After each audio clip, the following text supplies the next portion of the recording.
listening to Wait, What? Sports. Why do you always sound like we've abused you right before we come on the air? Yeah, because you guys do. I'm insulted. Do not. We lighten your life. You're welcome.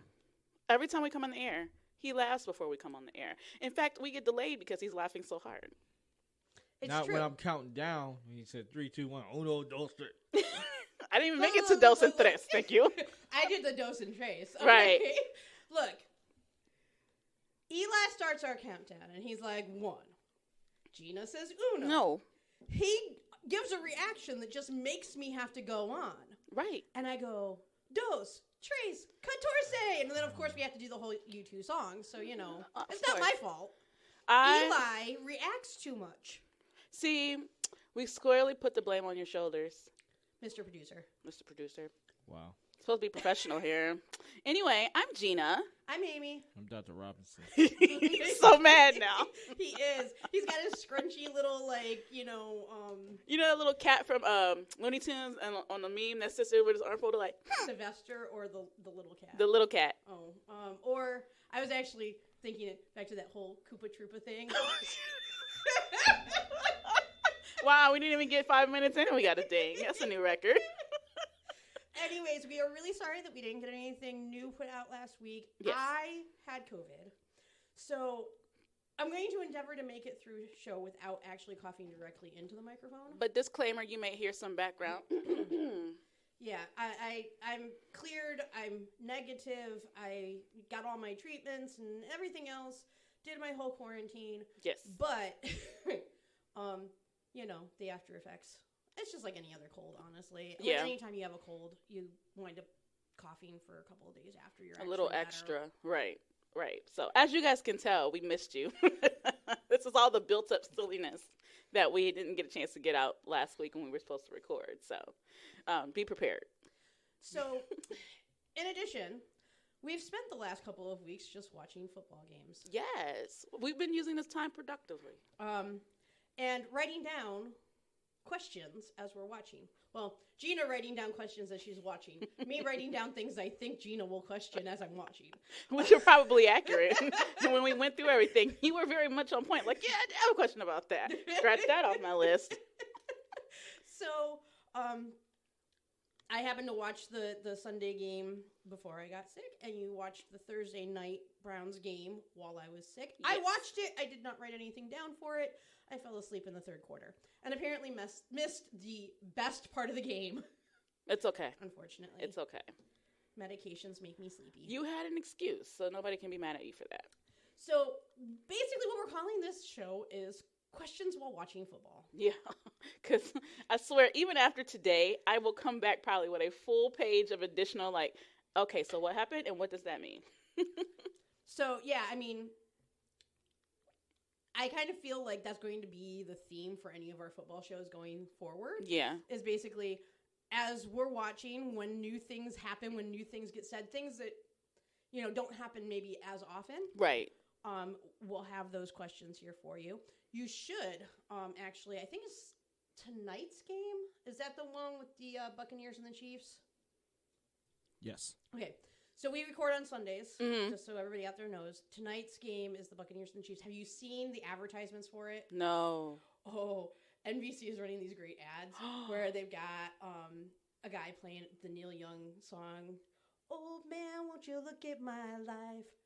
I'm doing just like you did." And they're juxtaposition of Tom Brady. Oh. Yeah. Mm-hmm. Yep. And Patrick Mahomes, the old goat and the up-and-coming goat. They're billing it all over the place as the Battle of the Goats. That's interesting. Wow. That might be one worth watching. What station does it come on? NBC. Okay, I get that one. I don't get them all. Fox hates me, so. I don't get them all either. But right. Yeah, that one's on NBC. Okay, I can watch that. And yeah, I mean, and I like the guys who call on NBC anyways. So I just don't generally stay up late enough to watch all of it. Who would those guys be?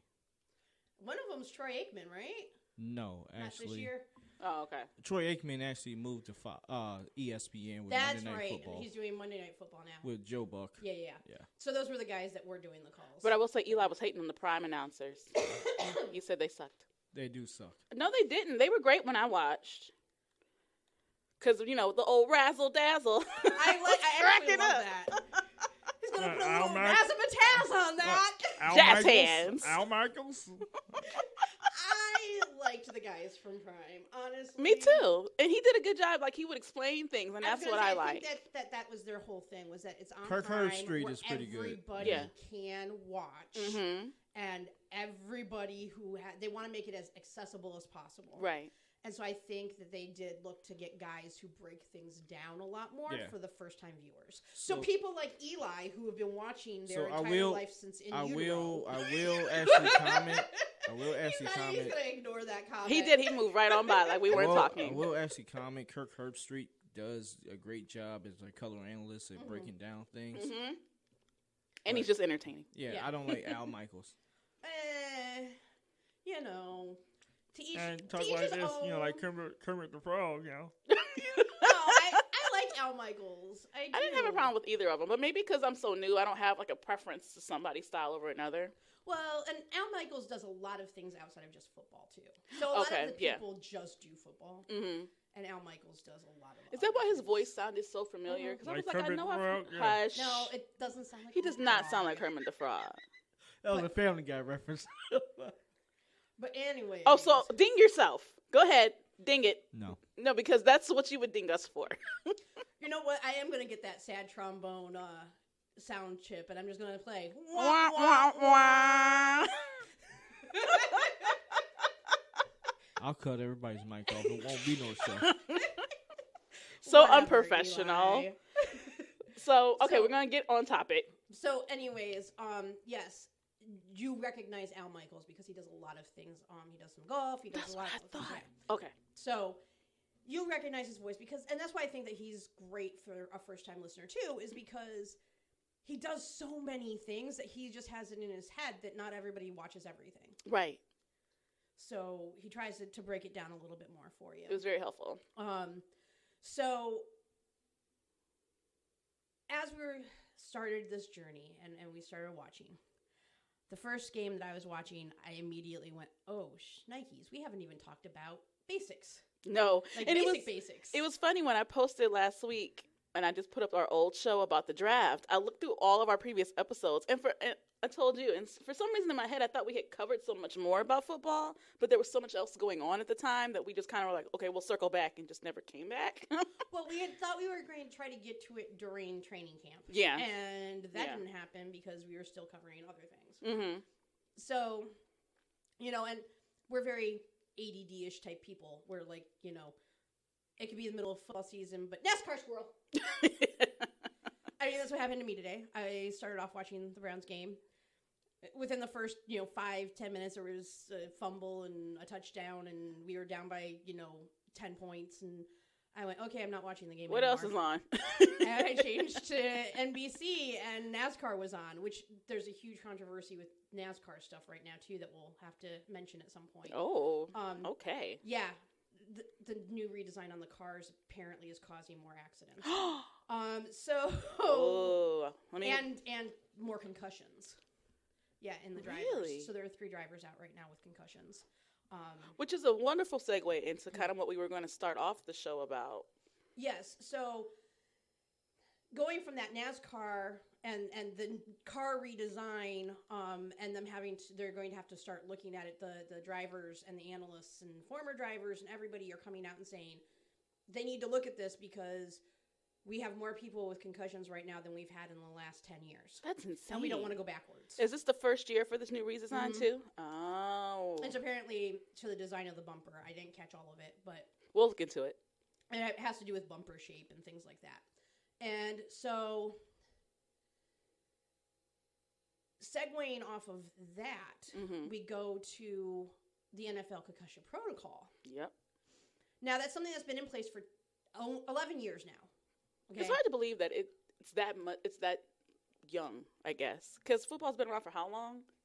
Yeah, so, as I was telling you, my dad will tell me My dad used to sit there when I was watching in the 90s with all of the, we used to watch in the 90s to see if somebody didn't get up and walk away. Right. Okay?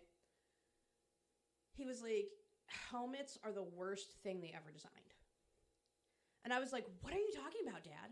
He's like, guys didn't have the kind of injuries they have now when they played with only leather pads and leather helmets. Mm-hmm. Which makes you think, what? How was that possible? Right. Like, what? What are you talking about? Like, all the stuff we have now is supposed to be But- for safety. If you think about it, it's kind of like the difference between the guy who is driving the older car where he knows things can go wrong in it, Right. and so he's a little bit more defensive on his driving. Right. Okay. Right. Compared to the guy with the car with all the new safety bells and whistles, and he's like, it will brake for me, and then the first time it doesn't. Right. And he's like, oh, I just totally wrecked the front of my car and destroyed the back of that car. Or, Tesla will tell you that its autopilot isn't actually meant for you to take your hands off the wheel. But here we go. Why do they call it autopilot then? But anyways, That's a conversation for another day. it's a misnomer, so people start to believe that they can, read the newspaper while they have autopilot engaged, okay? Or like our favorite example, when people in SUVs think because I have a SUV, Because I have four-wheel drive. I can drive 70 miles an hour on this freeway sheeted with ice. Right. Your four-wheel drive does nothing for ice, okay? It's great for mud. It really does nothing for slush and ice. Your tires do more for that, and there's nothing that will combat ice. Nothing will combat ice. And But I can see anyways- somebody getting to argue with us, so we're going to move on. That's the whole thing with, the helmets. Is that Yeah. you think that having a helmet would make things safer. Mm-hmm. But then people started hitting harder. Yeah. And people started hitting helmet to helmet, and so they created all these rules and all these protocols to help make things safer. Mm-hmm. If y'all haven't seen it, and I know I'm gonna mess up his Ooh, last let's name, try it. It's Tua Tagovailoa, I think. Valoa? Valoa? Can you say it, Eli? I don't was know. one that- I looked at it and I was like, it looks almost like you're saying Tagovailoa, but it's not quite right.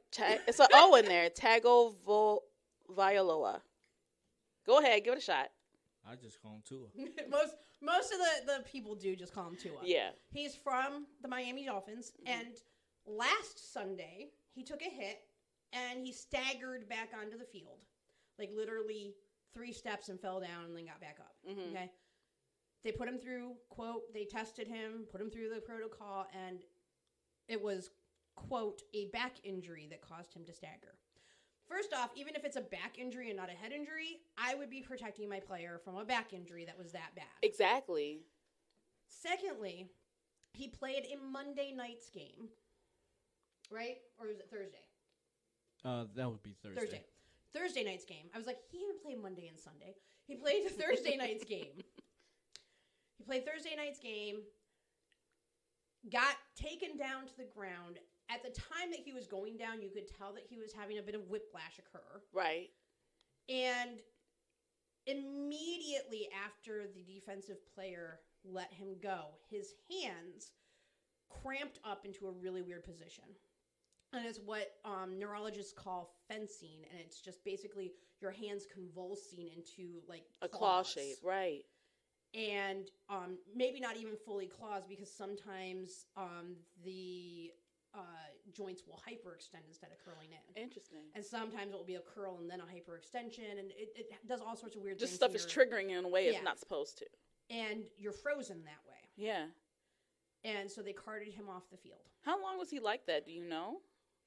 I didn't watch the game. The news coverage just shows them immediately going out and carting him off. Okay. Okay. He went to the hospital in Cincinnati, and he got taken care of, and he went home with his team.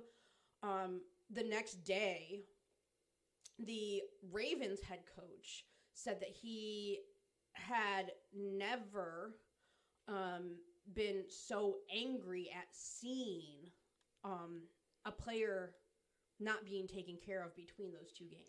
Because that was as soon as you said that, and I don't know why that thought didn't occur to me when we were talking before. Like between that last game and Sunday's game and Thursday's game, what happened?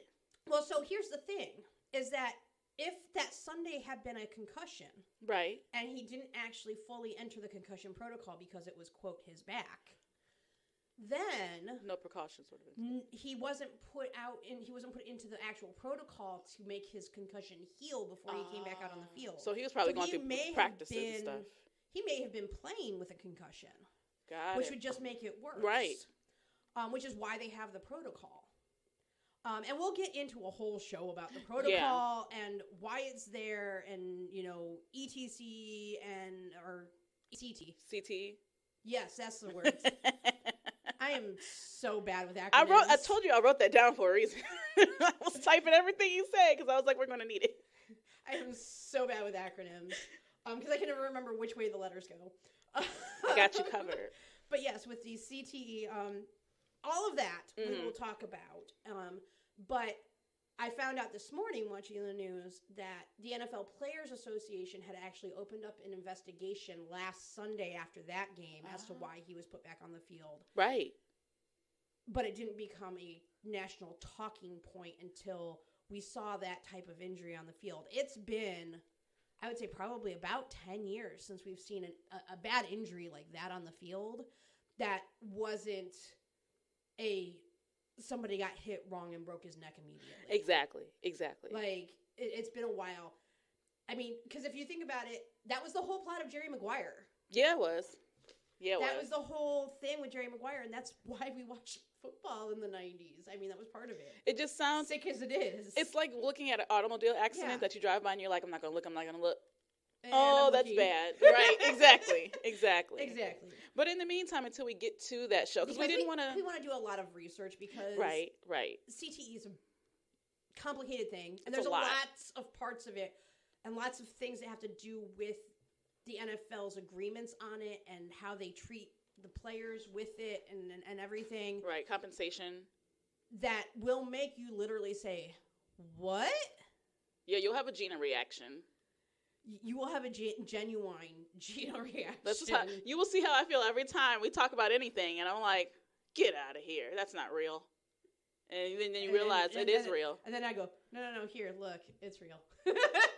And I'm like, and it'll make you go like, "So why do people play these sports?" So, anyways, back to our actual topic. Right. Oh, pause. We also wanted to mention, until we get to that show, there is the Will Smith movie. I think it's called Concussion, isn't it, Eli?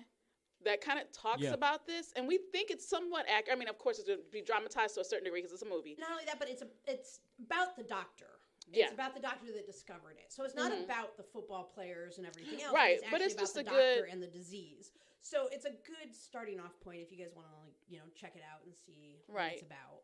Just to kind of get you primed for when we get into that, because it is Yeah. a very big It deal. may be a while because, like I said, there's a lot of research to do for it. Right. So, anyways, back to what I was saying at the very beginning, is the basics, where I went, we didn't even talk about how many quarters there are. Gameplay, and, right. Time and all of that. And how they start the games and how they finish the games and all of that stuff.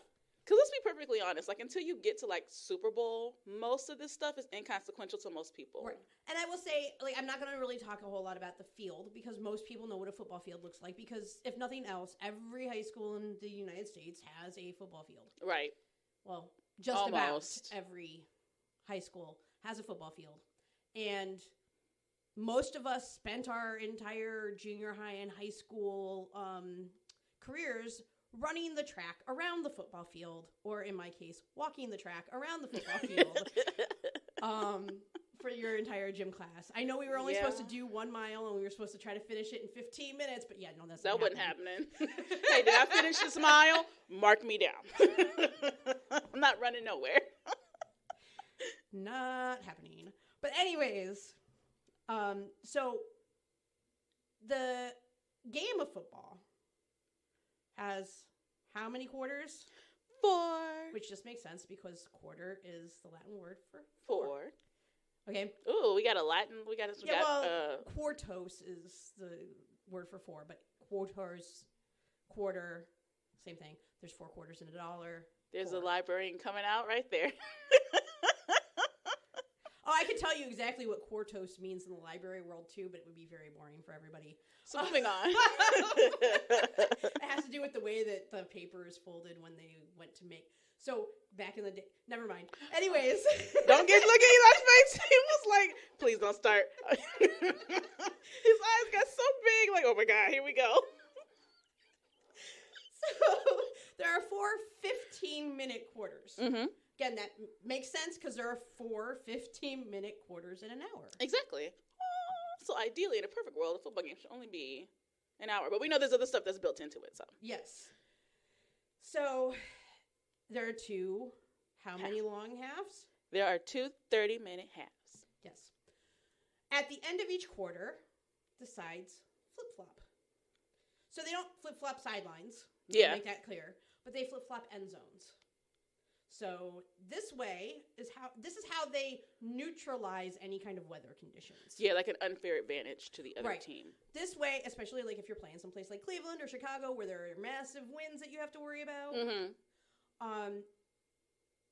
you are swapping ends of the field, so hopefully there's not one team that winds up with the wind at their back the entire time and one team that winds up with the wind in their face the entire time. Yeah. Because that would be, an unfair advantage, natural one, but still unfair. Right.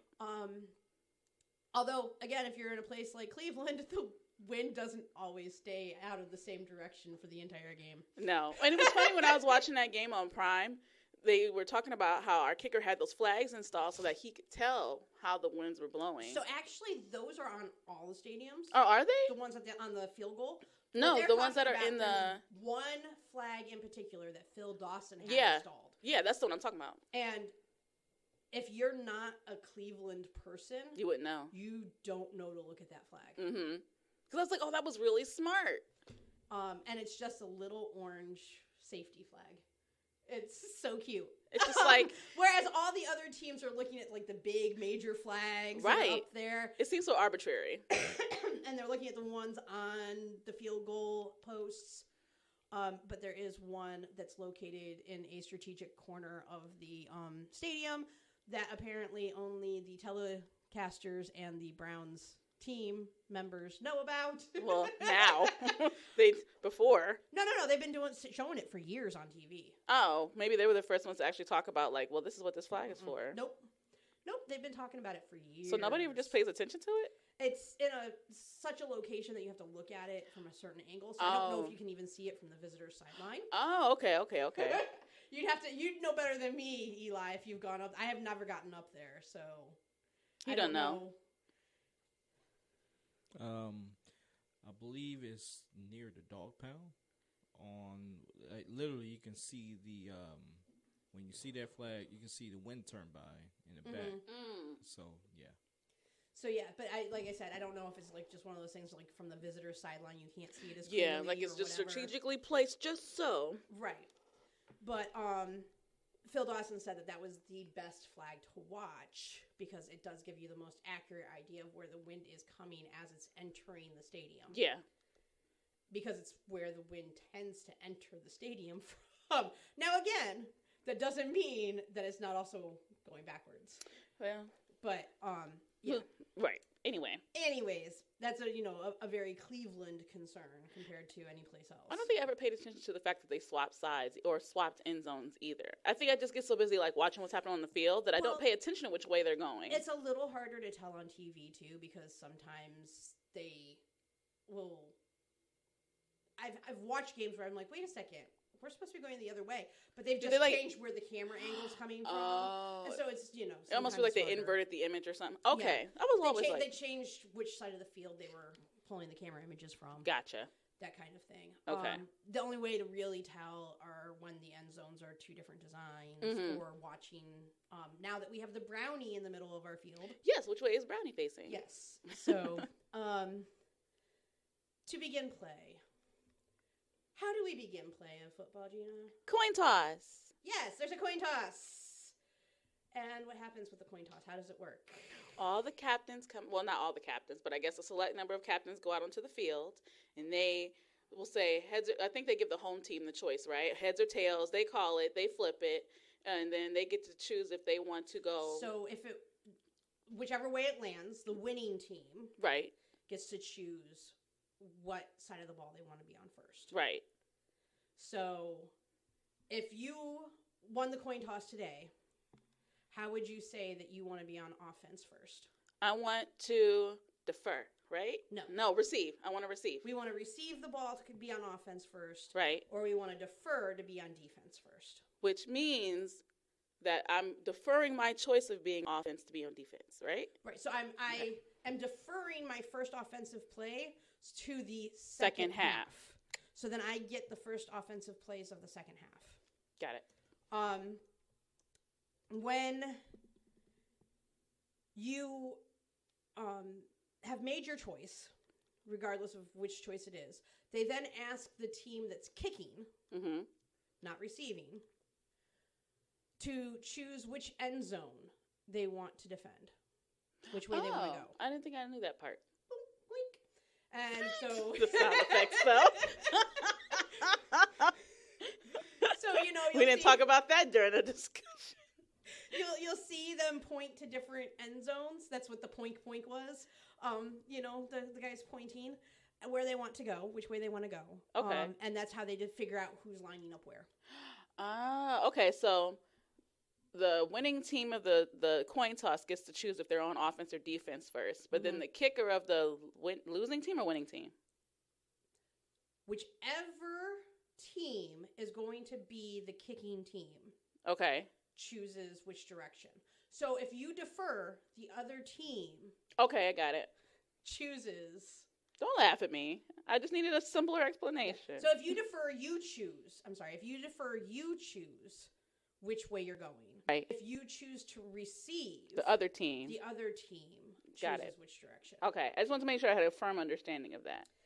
Again, it's another way of, not letting one team have all control. Right. Oh, we all play fair. Hands across America. I don't know why that came into my head. Moving on. Anyways, so of course we start play with a kickoff. Yes. This is your place kicker. This is where they have it in the little tee. So, I don't know how many of you out there who watch sports balls or maybe don't watch sports balls at all and are looking to watch because of a significant other or, your cousin's coming to town and he's a sports ball nut. And you're like, I want to be cool with that cousin. I want to at least not look stupid. Right. If you've ever gotten a football, bought a football for a friend, seen a football in a box, Right. it always comes with a little plastic tee. I don't think I knew it came with one. Comes with a little plastic tee. And that's basically the exact same little tee that they use on the football field. Multi-purpose. So if you're a golfer, you already have one. No, not golf tee. Football tee. It's a different shape. It holds the end of the football up. I mean, I know what you're talking about, but you said golfer, so I just put two and two together. I said if you bought a football, it's the same tee that they have on the football field. Okay, moving on. I feel like somehow we got lost in conversation, so never mind. So, anyways, the same one that they have out on the football field is what comes with your football when you buy a football. Mm-hmm. It's exactly the same thing. So if you've ever seen one of those, that's exactly what they're using for the kickoff. They put that in the middle of the field. Your kicker, does his 3 steps back, 2 steps over. This is a little jig. The boot scoot boogie. It does look like the boot scoot boogie. Not a lie. You can tell Eli's not paying any attention to He it just at all. started tuning us out 5 minutes ago. Anyways, so he does his little step back and whatever, and the line for special teams is literally lined up, almost looks like a flying V from the tee. And as soon as the kicker gives a signal and he starts running up towards the tee, they all start moving forward. And that is your kickoff. On your receiving team, you have a guy who's standing in the back who is trying to catch the ball. Right. Once that kickoff play is done and they, either catch it, don't catch it, whatever. Right. The receiving team becomes the offense. Got it. And that's when you see people swapping out roles on the field. That's when, like, as soon as that plays down and everybody runs off the field and everybody else runs back onto the field and they form up lines. Exactly. So that's all you need to know about football is that in between side changes, when you go from offense to defense, everybody runs off the field, everybody runs on the field. And that's when you get those random calls of, like, an extra man on the field because somebody wasn't paying attention. Didn't get off the field in time. Which we had a couple of those. But we're not going to talk about it because Eli's like, don't you dare bring that up. His face says it all. So I do have in my notes, like, some possible calls that can be called on a kicking play, but we'll get to those at the end. Yes. So one of the very first things that I heard as I was listening to the game and went, I know Gina's going to ask That's a about Gina this. question. I would be offended. All But the rest of it was, I was watching and I was like, we never talked about this. This is where I get to a point where I'm like, Gina's going to ask about this. The terms possessions and offensive drives are interchangeable. Always thought there was something different. They are interchangeable. Stop shaking your head at me, Dr. Robinson. I don't know what you know, okay? So, your time on offense is the time that you possess the ball. Makes sense. Okay? Mm-hmm. So that's why they'll call it a possession. Right. They'll talk about a drive or an offensive drive. Most of the time, they don't even use the offensive word because it makes no sense. There's not really a defensive drive. Right. But your drive is the time that you have that ball. How much forward progress are you making? Got it. Which is kind of why they're interchangeable. You can have 4 possessions or you could have 4 drives. Drives. Right. So in each possession, there are a certain number. Well, I shouldn't say there's a certain number of plays. There are technically a certain number of plays. There can always be more than the minimum number of plays, usually because of penalties. We're not going to dwell on that. Moving on. But it's a lot of personal hurt in this show. Like, we have to talk about it, but we don't really want to talk about it. There's so much more hurt to come. So much more hurt to go. At some point in time, I am fully expecting Dr. Robinson to get up and just leave because it's too painful. Like, we already know it's coming. We talked about this during, like, the review for this show. I mean, it was that, or, you know, when Gina asked me about cheers for different things and I started doing my cheerleading thing. That's when he'll get up and walk away. He's completely ignoring us now. Well, then you said cheerleading, and he put his phone down and was like, oh, God. So, each of the plays on a drive is called a... down. Right. Which comes from what? When the ball goes down onto the field. Whenever the ball is physically down on the ground. Right. So, when they put the ball on its start position, that's the first down. Yep. Okay. Wherever that is. So, they did the kickoff. So, they did the kickoff, and the kickoff went into the end zone. Okay. They're automatically going to start on the 20-yard line. Got it. Okay. That first down on the 20-yard line, that's first, and how many yards 10. do they have to make? 10. First and 10, let's do it again. I love making Eli scrunchy his face like that. I started laughing before you finished because I already knew what was going to happen. I tried to hold it in, but I was like, nope. So, first and 10 yes, is your goal, okay? Now, that cheer I did was because as a cheerleader, you're wanting them to go first and 10 and then have your next set of downs be first and 10 again. Right. You don't want to go to 2nd and 8 or 3rd and 5, okay? Because that's the sign of a good defense or a terrible offense. It could go either way. Good offense, terrible defense will get you first and 10s the entire day. Yep. Okay? So, you have to move your ball at least 10 yards in order to get a new set of downs. Got it. Okay? And that's where your 1 is always going to be. Each number for the down number is the number of times that the ball's been down.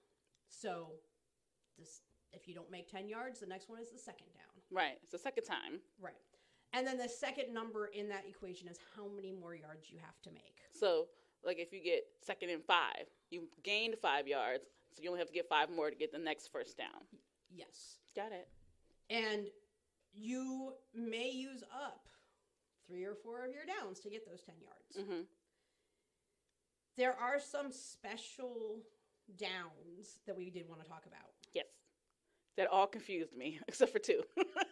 I knew the 2. The other ones were like, Okay. I always wondered. We'll start with the easy one. Yeah, let's start with the easy ones. First and goal, third and goal, the and goal part. Mm-hmm.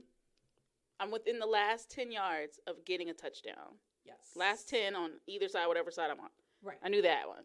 Yes. So basically what it means is that it's 10 yards or less to the line, Mm-hmm. to the goal line. If you are and long. So it's third and long. Yeah. Gina's just looking at me. She's like, "Why are you even asking me? Because you don't." No, know. I mean, I knew what it was, but I know because you told me. Right. I only know because we already walked through all this already. She's like looking at me. I'm like, but I can't do it all by myself. But Okay, well, that's true. But long means that you have greater than, 10 yards to go before you get your... in general, it's more than 10 yards. But if you're on like third, it might be 8 yards. Yeah, but it's more than 2. At least It's 2 more. more than like 5 if you're on your third down. Okay. Okay.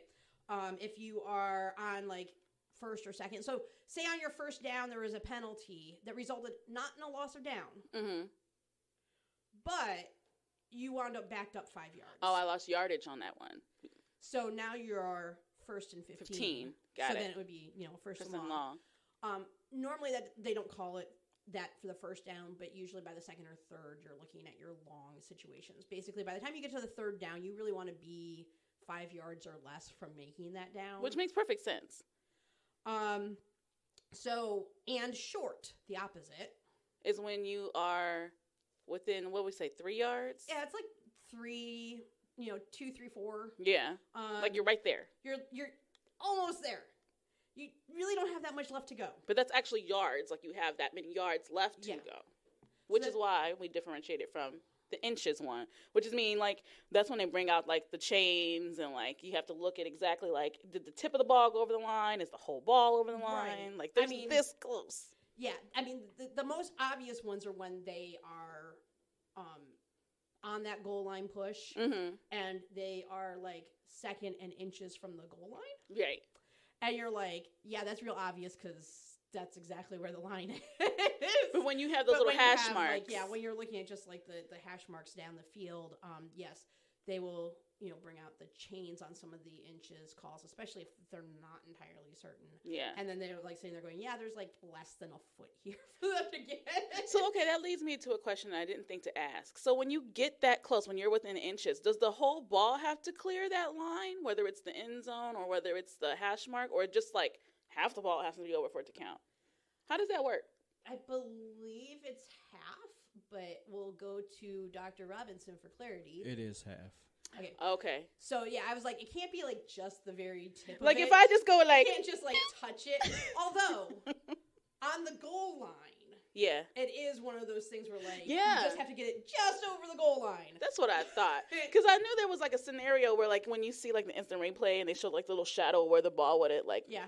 okay. And then on the goal line as well, there's ways where like if you go over the pylon. Yeah. So your body could be here, but you put the ball out there. So that's that reach that you hear them reach talk about. to go over the pylon, so that way the ball travels over Got the it. end zone. The player Doesn't not have to. Okay. Thank you for clearing that up, both of you. So when we're talking about the downs, most of the downs are pretty simple. Yes. First, second, third. Mm-hmm. Your coach, your offensive play caller is going to have a certain set of plays that they want to do on each set of downs, Mhm. right? Or, we tried throwing on the first down for most of the time. Second down is a run. Third down might be a throw again. But it all depends on how people are lining up and whatever's Right. going on. Your fourth down has some special abilities. Yes. We'll call them abilities. Eli's looking at me like, a down has an ability? Look, I'm talking to my nerds out there, okay? Exactly. It's like, you're playing Magic the Gathering and you've got the orc card and you can power it up, okay? Your fourth down is your power-up availability. Don't you even think about I knew it. I thought if I didn't make eye contact, he wouldn't do it, but dang it. It's an analogy. Right. Yeah. No magic card analogies. You can't put rules on this. Rules on our show. This is our show. Wow. I am talking to my nerd aficionados out there, okay? How's this? The fourth down has special circumstances, situations that apply to it. Is that better? Or did we get the green light on that one? Yes. Moving on. on. The fourth down is your orc card that you get to power up under certain circumstances, okay? And you said it's my show and I'm doing however I want to do it. Look, he's got to learn if he wants to marry into this, okay? Facts. So, most of your fourth downs are punt downs or field goal downs. Yes. Okay? You've either worked your way down the field to a point where you think your field goal kicker can make the field goal. Mm-hmm. And you decide to go ahead for it. Okay? In fact, a lot of times there are decisions that are made based on how far away are you from that field goal line. Right. It's an imaginary line. It's not a real line on the field. We'll clear that up for everybody, including Gina. Hey, I got it. I knew that. Well, eventually. Okay. It's an imaginary line, but each kicker has a place that they figured out is the place where they have a better than average shot of making the field goal. Right. And that's their absolute max, probably, that they can go back. That they are comfortable still going for a field goal from. Got it. Now, occasionally, if the conditions are just right, they'll do it from further back. Right. But usually, you don't see them doing it from too much further, maybe only 2 or 3 yards back from where that imaginary line is. Okay. If you aren't going for a field goal, you are punting. Yes. And that's, again, your long snapper, your placeholder, or your ball holder, and your punter coming out, your kicker, coming out to kick to the opposing team. No, sorry. Your punter is the one that drops it. Sorry. I always get these mixed up. Your field goal person is the long snapper. That's the one that actually, when they hold the ball, they try to kick it through the uprights. Okay, got it. The punter is the drop kick. The punter is the drop kick guy. Got it. I always have to think about it, and this is going to sound really bad. This is going to be really, really bad. But I don't even remember what show it was. But there was a show when I was a kid where the two characters would talk about drop kicking each other or punting each other. And they actually showed it one time, and I was like, because it was like in their imagination. What show is this? I don't even remember. I'm certain it was something from like the 50s, anyways, because I grew up on like classic cartoons. Golly, it's violent. and my brothers and I would joke about punting each other. Me and my brothers always threaten to do harm to each other, so it's a sibling thing. Can we get back on topic? No, it's a sibling thing. Anyways, so, with your field goal, as we talked about, he has a particular range. Mm-hmm. When you make that field goal, how many points? 3. 3. So, okay, those are those scenarios where, like, maybe you're at the end of the first quarter and they just want to, like, get points on the board. So they're within field goal range. Like, that kicker feels pretty confident that that's where they can kick that ball from. You're almost always going to go for a field goal when you can. Okay, because we just want to add the points on it. Kim builds that cushion, possibly. So your very last power-up on this ability is what is termed going for it. Mm-hmm. And by going for it, we don't mean what can happen in the back of your daddy's Chevy, okay? I said it, Gina, and he's scrunching his face. Yay! We said exactly that was going to happen. It's like we have psychic abilities. See, I knew exactly that face was going to get made. She dared me to do it. I did. I totally did. Wait a minute. He changed. But anyways. No, he's doing it again. This is very rare. Going for it is very, very rare. Okay. It was much more common in the college game. And as college coaches started coming up into the NFL recently, it's gotten more common in the NFL than it used to be. Mm-hmm. But there's still very small circumstances that has a coach going, yeah, we're going to go for it. Right. Are those in fact, when a coach goes for it at a point where everybody else is like, why are you going for it? What are you doing? What are you doing? It just means that either the coach is inexperienced or very exuberant. Mm-hmm. Like, very, very cocky. Yeah. The Harbaughs were actually the first set of coaches that would do it all the time. Oh, that was like their thing. That was their thing. Oh. When they came up from the college ranks. Got it. Into NFL coaching. So, going for it is playing the fourth down just like you would play any other down. So you're trying to get that first down again. Right. So you might be, usually you're like 4th and inches, 4th and 1. Yeah, like you're just like. Or maybe 4th and 2, and you just feel like you can get that break open. Right. Like you got the perfect play. There's no way you can fail. Right. Or this is when you're going to pull out your trick play. Yeah. We're going to snap to a wide receiver, like when we had Jarvis on our team. We're going to snap to Jarvis and then toss it over to Mayfield, and then he's going to throw it down the field to Chubb or something. You know? Right. It's like, not Chubb because Chubb doesn't catch. Hunt. Hunt catches. But you know what I mean? Yes. Just like something completely unexpected. People are like, what the hell just happened? Right. Those are where you use those trick plays usually. But traditionally, you're looking at going for it only in the red zone. Like I said, it's gotten so it's not quite as strict that way. Okay. In more recent years, but usually it is only in the red zone. Mm-hmm. Which we learned because I had no idea what the red zone was. Well, I will say this. I was like, I looked at Gina last night when I said this, and her face just went, "Huh?" I've heard of red zone, and I said, "Yeah, I got a star here next to it. I figure it's something that nobody who doesn't watch regularly will know what the heck it is. They'll have heard of it, right? But they don't really know what the definition of it is and where it is on the field, right?" Now, if, the broadcasters did what they did with everything else and painted the end of the field red with their special TV magic, people would understand. Right, but they don't. Because then I would have been like, how'd they turn the field red so quick? Eli, we love your reactions. We need the studio camera just for that. And my brother would have did the same thing and said, what? So the red zone is the last 20 yards at each end of the field. Got it. So the 20 yards in front of each end zone. And I thought they were the same thing. I thought red zone and end zone were the same thing for a long time. Yeah, so let's clear that up.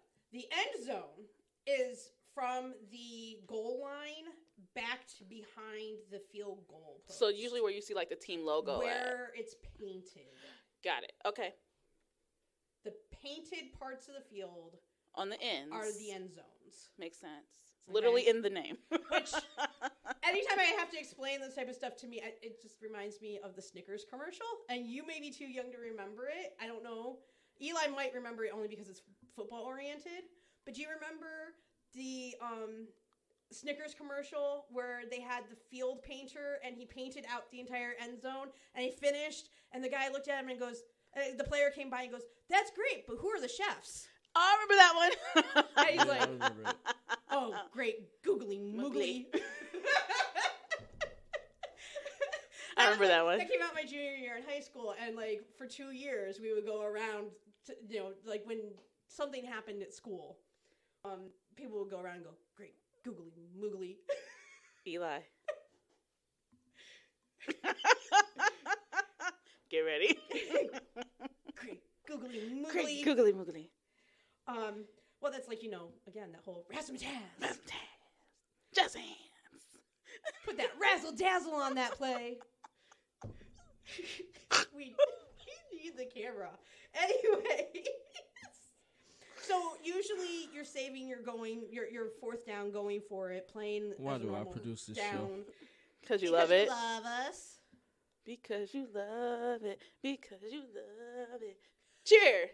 We love you, Eli. Oh yes, we do. We don't love anyone more than you. You ever leave us, we're blue.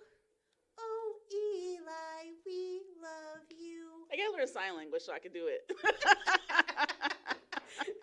Uh-oh. He's leaving. leaving. Good night, everybody. And we only have 10 minutes left, and he's leaving. So You made it this far. oh, man, he took his keys and everything. I guess that means that we just go until he comes back. I guess so. All right, moving on. Anyways, so that playing the down as a regular down usually safe for just the red zone. Or if you're almost to that field goal line, Yeah. that imaginary line for your field goal kicker. Oh, got it. So like you're 3 yards away from there, you might go for it to try to get to there. Got it. Okay. That brings us to scoring. Ta-da, ta-da. Where'd he go? Did he for real walk out? He hasn't really come walk back out. yet. And man, this is where we had questions for him. Robinson. Oh, he'll come back anyway. Anyways, so Right when we actually need him. Okay. so scoring. Touchdown. 6 points. Yes. We had a whole YMCA arm thing going about like how it looks when you see a touchdown with the referee's arms and how some of them go straight up, some of them in their elbows, but in general, the arm shooting up after somebody crosses over that goal line is a touchdown. Yes. So, the point after 1 point. or going for 2. 2-point conversion. 2-point conversion, yes. So 2-point conversion, or if they'll say they're going for 2, Yeah. you earn 2 points. It happens only after a touchdown. Mm-hmm. And you either run or pass into the end zone for 2 points, Yes. rather than only the 1 point of the field goal. Oh, he came back. Did you collect yourself? So that's the 2-point conversion. Now, most of the time, you're not seeing a lot of 2-point conversions unless a game is kind of close and you want to make it so that the opposing team needs more than just 1 touchdown to catch up with you. Right. And it will always keep it just a little bit apart. Got it. Okay. Field goal, we talked about. 3 points. And This is where we have to talk about it. One. This is the rip the Band-Aid moment for Browns fans. Safeties. Yeah. So, can I explain this? Because I know what a safety is. I'm going to make you guys go through it. So, a safety is when we're still in our own end zone. Let's say Cleveland was playing, and Cleveland was still in our own end zone. Or we're close enough where either the quarterback winds up throwing somehow from the end zone back in the end zone. that's where his pocket is, or that's where the running back gets bounced to as they're handing off the ball. I mean, we've had times where we've started on our own 1-yard line. How does that happen? We catch the ball in a kickoff and don't make it any further than the 1-yard line because we didn't call for a fair catch. Oh. But anyways. Okay, so moving on. Essentially, when that happens, if you're... I'm sorry, Eli. I'm sorry. I told you it's the rip the Band-Aid moment. We have to talk about it because it's part of how you can score points in a football game. So when that happens, if you're in your own end zone and you get tackled or forced out of bounds from your end zone, you give the other team 2 points. Wah, wah, wah. And it seems like it disproportionately happens in Cleveland. I mean, at least the last 10 to 15 years or so. So it doesn't happen like every game, but it happens enough in a season where it's like... Oh. It has happened at least I would say 3 or 4 times in the last 5 seasons. So maybe like once a season it would happen. But that's still like really way more than it happens. So if you're that close to your own end zone, should you be calling for the fair catch, or is it just like a cocky thing, like, oh, I can run this, I can make it out of It danger? depends on A, how much experience your receiver has. Okay. B, how much they are paying attention to what's going on. Yeah. Because it's a judgment call for that receiver. They have to make the judgment as to whether or not they have enough room. And if it looks to them like people are, if it looks to them like people are not running as fast, like, you're watching the players running towards you and it looks like they're running through molasses. Yeah, you're like, oh, I can do that. Can I give you an update real quick? 5 minutes now. Cleveland lost 23-20, but Baltimore lost too. And then Pittsburgh lost. So we're on the top of our division. We're still top of the division. We'll take it as a W then. So anyways. No wonder you were giggling like a schoolgirl over there. Right. That's our 5-minute bell. You already said 5 minutes when you came in. You got so excited. Who's producing this show? Okay, go ahead. You're the talent. I'm the producer. Okay. As long as you recognize who's the face, okay? Me. So, what we had written down on here that we're not going to really get to cover are some of the calls Yes. and penalties. Though we did mention one in reference to that receiver, just to explain, fair catch. Fair catch, yes. So, when you are receiving a kickoff, when you are receiving a punt, you can call for a fair catch. There's a hand signal, I believe it's just waving your arms in the air. Yeah.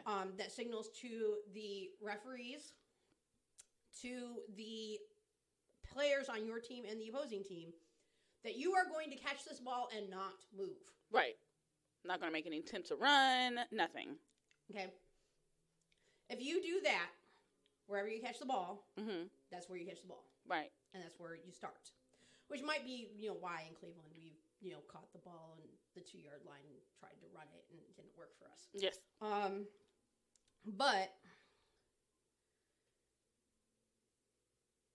if the opposing team somehow doesn't see you calling for that fair catch and still plows into your receiver who is not preparing themselves to be hit. Right. Because they call for a fair catch. It's like getting hit by a Mack truck and you're just like stationary. There is a fair catch violation that they can be called with, and then the penalty occurs on the next play, so your offense gets to start X amount of yards up the field compared to where they caught the ball. Got it. Okay. Okay, so Eli is saying 3.2 minutes left. So I'm going to say for Gina, myself, and Dr. Robinson, Yes. thank you for listening to Wait What? Sports. I don't know why I went so high with that. I don't know either. But please contact us if you're watching a game and you come up with something that we haven't covered yet, that you have a question about, that the announcers have said or something that happened on the field. Right. Let us know. You know how to contact us by now. Facebook, Instagram, Twitter, our Gmail. So many options.